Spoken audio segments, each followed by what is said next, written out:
Assalamu alaikum wa rahmatullahi ta'ala barkatu.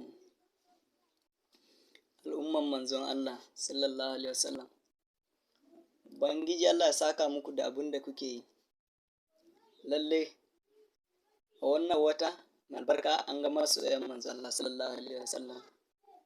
Ko kuma masu shiga kuna taɓa manzon Allah sai a ƙara kula.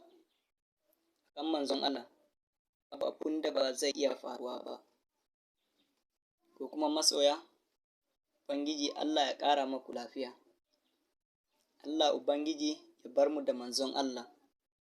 Lalle mun ga masoyan manzon Allah da suke kare martabar manzon Allah, ba ma takalmin manzon Allah ba, da ƙuran takalmin manzon Allah.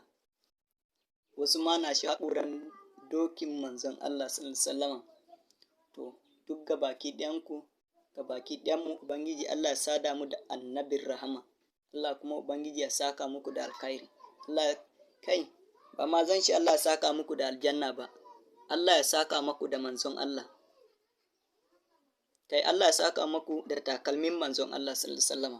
Allah ya saka muku da takalmin manzon Allah. Kure shi na faɗa. Allah ya saka muku da takalmin manzon Allah. Ko kuma masu adawa sai a kiyaye. In ba don haka ba, to ba Najeriya ba duniya za ta girgiza. Wallahi. Sani ku ƙara sani. Kan manzon Allah za mu ya ba da ranmu. Assalamu alaikum.